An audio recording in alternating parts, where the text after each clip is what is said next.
Can a monster perform an act of love? Can humanity blossom in the deepest pit of hell? And if it does, is it genuine? Or is it something else entirely? A weapon? A strategy? A fleeting moment of grace in a world devoid of it? This is a story of power and powerlessness, of moral gray zones in humanity's darkest hour. A love story in the most unexpected, most horrific place on earth. This is the story of Helena Citronova, a young Jewish woman from Slovakia whose world, like that of millions of others, was consumed by the fires of Auschwitz. But her story contains a paradox that challenges our understanding of good and evil.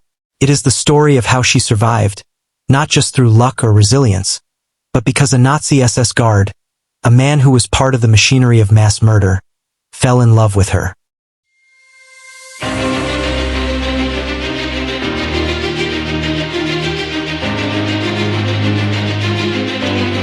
This was Czechoslovakia, a democratic and prosperous nation in the heart of Europe. But it stood in the shadow of its aggressive neighbor, Nazi Germany. In 1938, Hitler began to dismantle the country, piece by piece. He had a plan, and it involved igniting the fires of nationalism within Slovakia itself.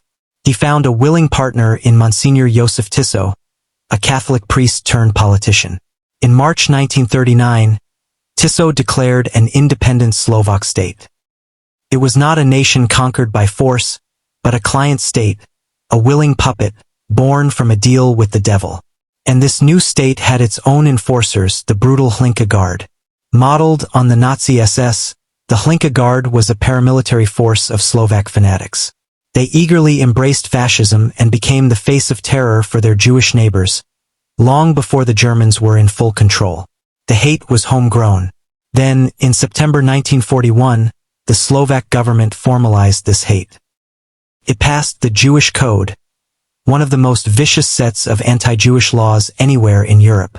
In over 270 articles, it systematically stripped 90,000 of its own citizens of their rights, their property, and their humanity. The code dictated where they could live, if they could work, and forced them to wear a yellow star, marking them for what was to come. This leads to the final, horrifying betrayal. In 1942, the Slovak government made a deal. It would voluntarily deport its entire Jewish population. And it would pay Nazi Germany 500 Reichsmarks for every single person they took away. It was a business transaction with human lives as the commodity. Helena Citronova's transport in March of 1942, one of the very first to Auschwitz, wasn't ordered by Berlin. It was arranged and paid for by her own government in Bratislava. She was betrayed by her own country. Helena Citronova was born in 1922 in Slovakia, into a world that was rapidly changing. She was part of a vibrant Jewish community that had existed in Central Europe for centuries. Helena was young, intelligent, and strikingly beautiful, with dark hair and piercing eyes that would later save her life. She loved to sing, to laugh, to be with her friends. But that month, her life, and the lives of 1,000 other young women just like her, was shattered. By March 1942, that world was disappearing. The Slovak Republic, a Nazi puppet state, had begun implementing anti-Jewish laws with terrifying efficiency. Helena watched as her neighbors disappeared, as businesses were shuttered, as families were torn apart. On March 25, 1942, the first transport of Slovak Jews left for Auschwitz. Helena wasn't on it, but she knew it was only a matter of time. For Helena, that answer came in the spring of 1942, when the deportation order arrived with her name on it. The journey to Auschwitz-Birkenau took 3 days in cattle cars. 90 people crammed into spaces meant for livestock, with no food, no water, no sanitation. Some didn't survive the journey. Helena did, and this was just a prelude. Arrival at Auschwitz was an assault on the senses and the soul. The barking dogs, the shouting guards, the stench of burning flesh hanging in the air. The immediate separation from anyone you knew. This was a system designed not just to kill, but to erase your humanity first. Upon arrival, Helena faced the infamous selection process. SS doctors would point left or right. Left meant immediate death in the gas chambers, right meant you were strong enough to work as a slave laborer. It was a decision made in seconds, based on nothing more than a glance. Helena was pointed to the right. She was now prisoner number 7220.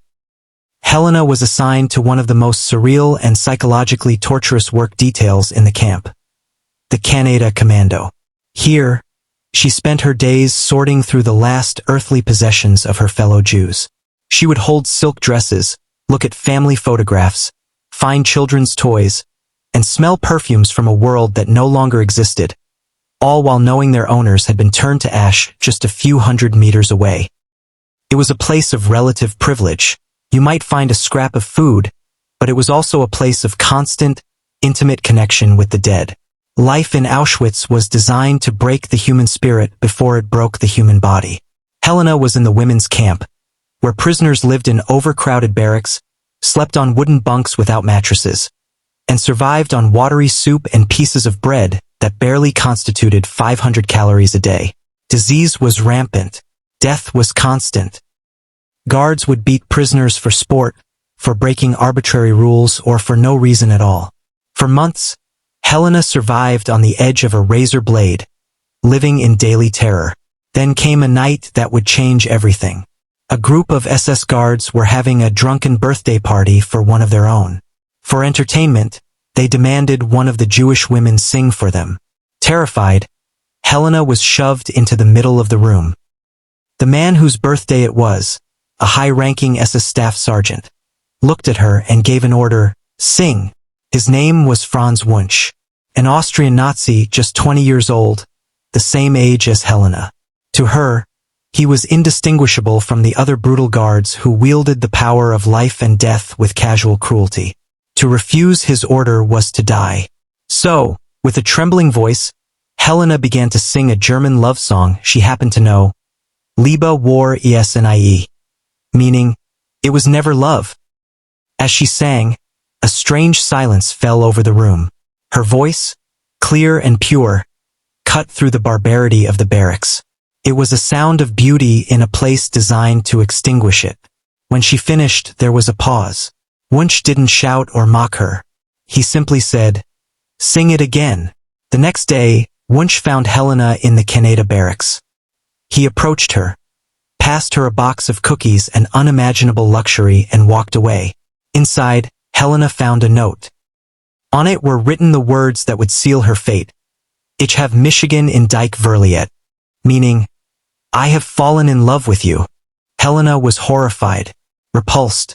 This man was her tormentor, her captor, a member of the race that was systematically annihilating her people. In an interview decades later, she was clear about her feelings, saying, "When he came to me with that note, I thought, I would rather be dead than be with an SS man. For a long, long time there was just hate. I couldn't even look at him. But in Auschwitz, survival superseded everything." Helena quickly understood that this man's obsession could be her only shield. She didn't have to love him back. She just had to let him love her. And so began one of history's most complex and dangerous relationships.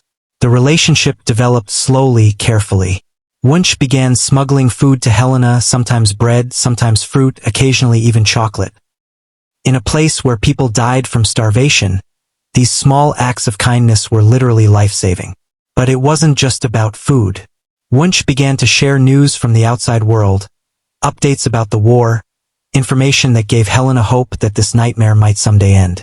In return, Helena shared stories of her life before the war, her dreams, her family. Their relationship provided Helena with more than just physical survival. In a place designed to strip away humanity, Wunsch treated her as a human being. He listened to her, spoke to her as an equal, reminded her that she was more than just a number tattooed on her arm. But this protection came with constant danger. For over a year, this precarious existence continued. Then, in the autumn of 1944, the unthinkable happened. Helena was sorting through a new transport's belongings when a fellow prisoner gave her the news that shattered her world. Her older sister, Rosa, had just arrived at Auschwitz, and she wasn't alone.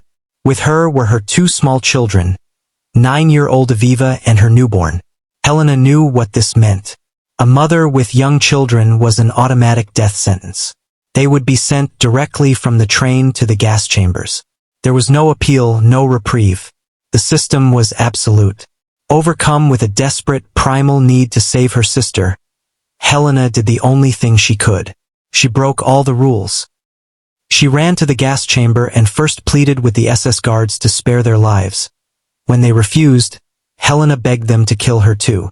The guards were about to carry out their orders when Wunsch suddenly appeared. Without warning, he began to violently beat Helena in front of them for the apparent offense of breaking curfew. But beneath the blows, he was whispering urgently. As Helena later recalled, he told her, "Tell me quickly what your sister's name is before I'm too late." She answered, "You won't be able to. She came with 2 little children." His response was chilling but honest. "Children, that's different. Children can't live here." Immediately, Wunsch ran toward the crematorium and managed to find Helena's sister rescuing her from certain death. But the children, tragically, were already gone. Other prisoners noticed that Helena seemed healthier than most, that she occasionally had access to better food.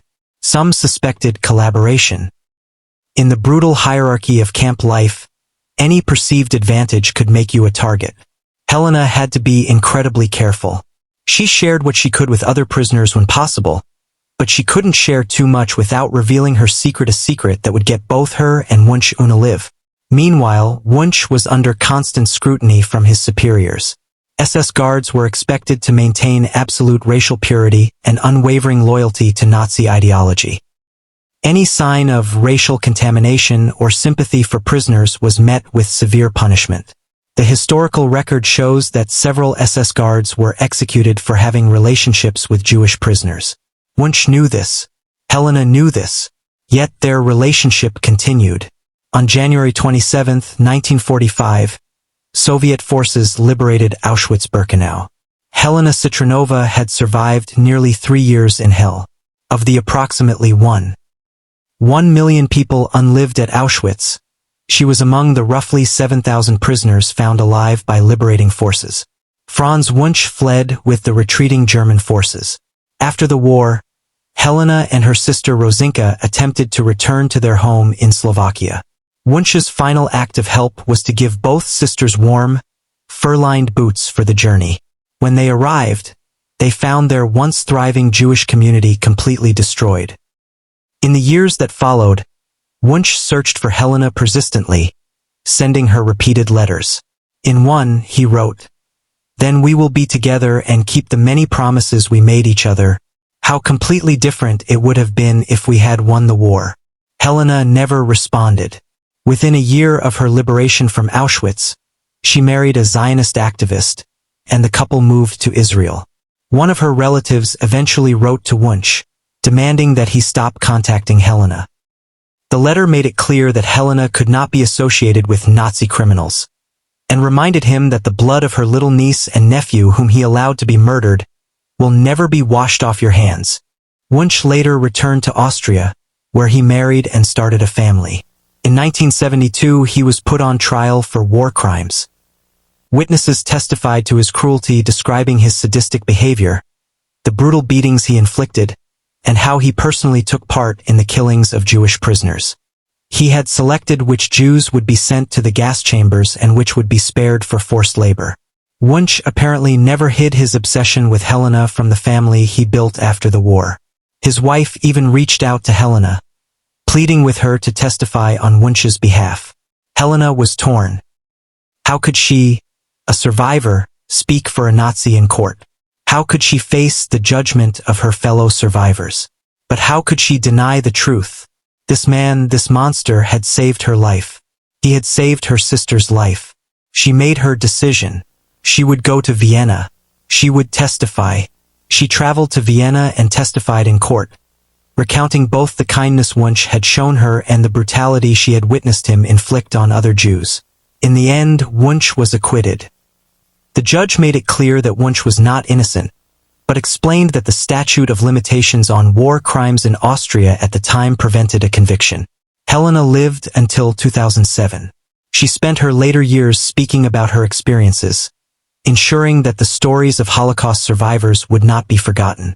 Her story is not just about survival. It's about the choices we make when everything seems hopeless. It's about the power of seeing another person as human, even when the world tells you they're not. And it's about love, not romantic love, necessarily, but the fundamental human capacity to care for another person at great personal risk.